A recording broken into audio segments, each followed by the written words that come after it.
Hey everybody, welcome back to my channel. If you've never seen one of my videos before, I do videos about cash envelope stuffing. It's just a way that I like to budget for certain little expenses that are coming up in the year or just goals that I have financially that I want to save for.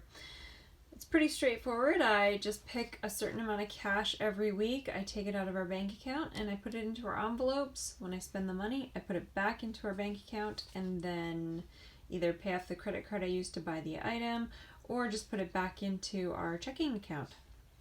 So this is for our latest paycheck on February 26th. Today is the 28th, so that's why I dated it for today.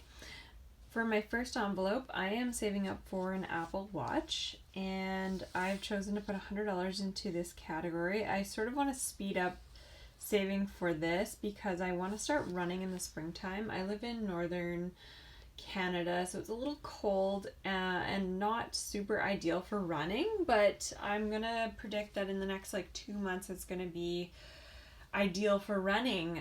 So I want to have an Apple Watch to track my metrics. I'm a big tracker if you haven't caught on to the fact that I like to track budgeting and I track a lot of other things in my life. So I am really eager to buy an Apple Watch.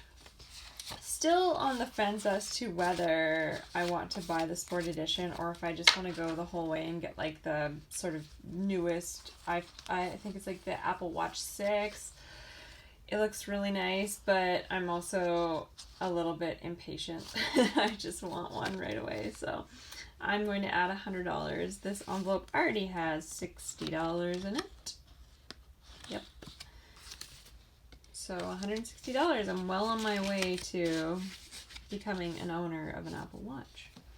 My next envelope is for my pet. I have a golden retriever, and I had pretty much wiped out her savings account for some medical expenses she had. Just a yearly checkup. I think it was about $150 for her shots.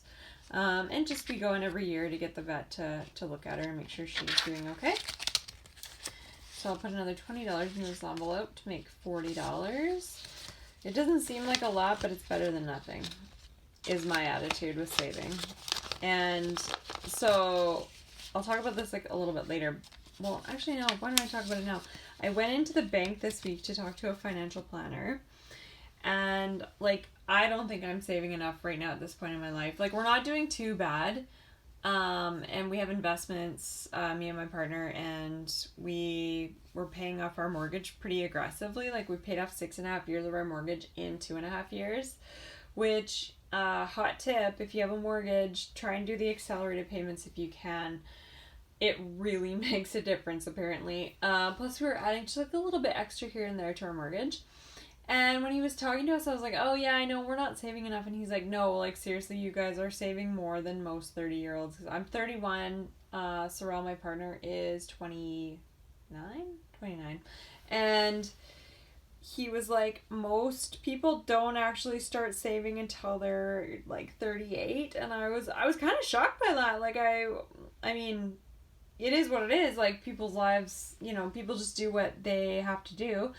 But I just thought to myself, oh, it's just such a shame that people lose out on all those years of compound interest. And just back to saving here, it seems like a tiny amount that's going to these envelopes, but it adds up. If you keep at it and you just faithfully put money away, it's going to add up after a certain period of time. So I encourage you, if you have no savings, even if you have debt, put $20 away every 2 weeks if you can. You're not going to miss $20. I mean, unless you're really struggling, fair enough. But if you can, $10 a week.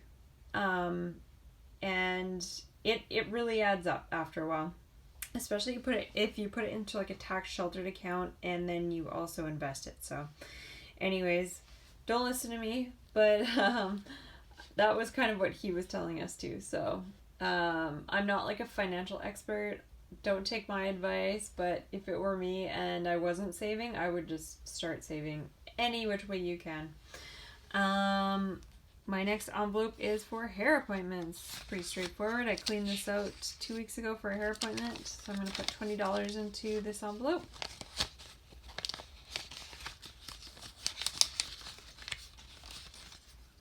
My next category is photos. So I'm going to do a photo shoot in May, and I'm like a little scared to tell you how much it is. It's in the several hundreds of dollars, and I have decided that this year I'm going to make kind of taking photos and recording our life a little bit more of a priority, because we look back, me and Sorrel have been together for like 12 years now, and we look back, we have hardly any photos, and we're not very good at taking photos, so I want to start making that a priority.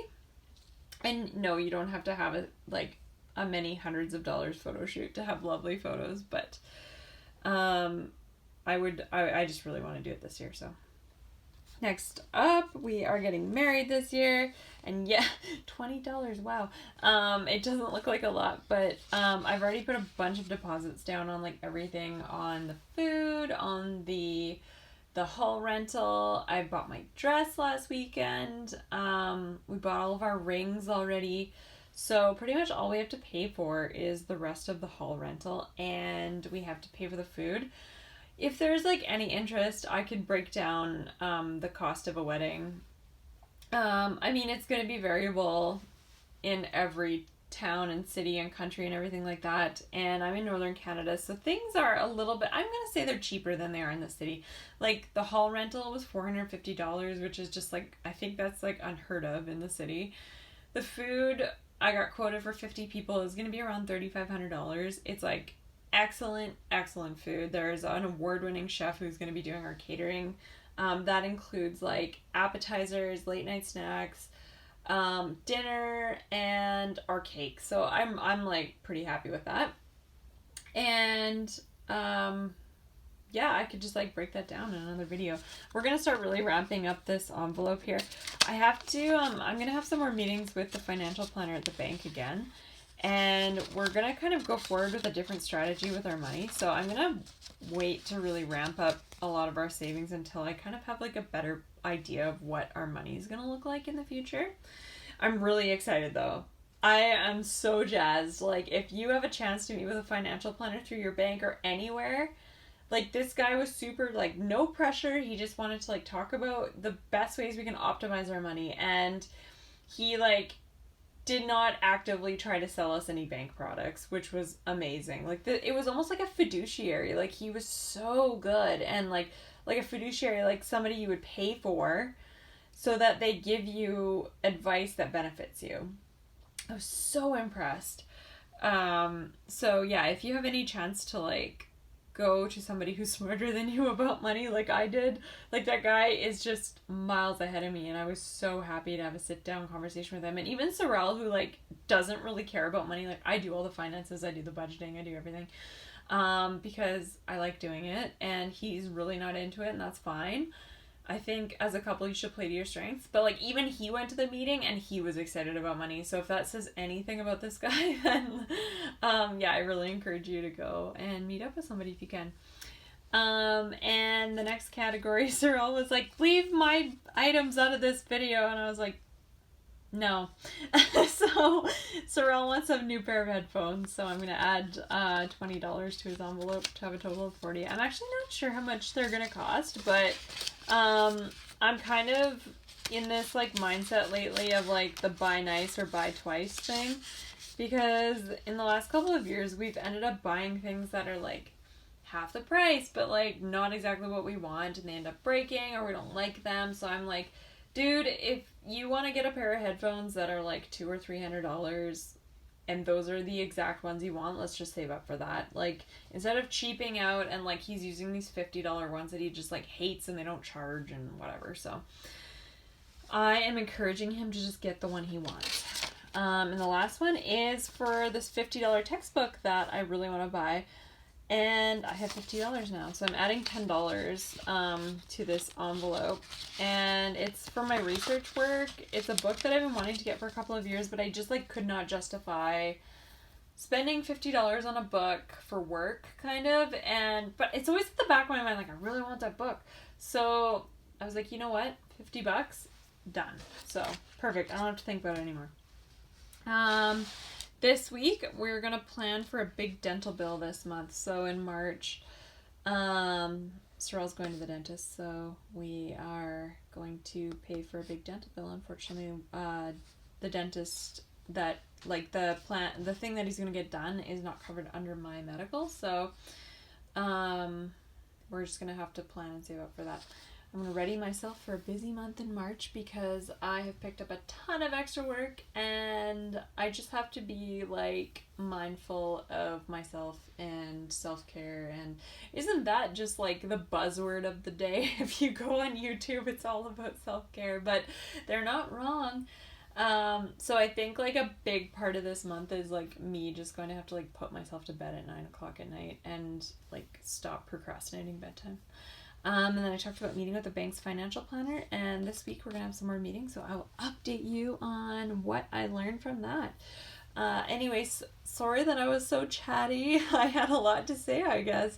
I'm really enjoying making YouTube videos again, so it's great that you watch my videos, and I really appreciate that. And I hope to see you soon. I hope to see you next week. Bye, guys.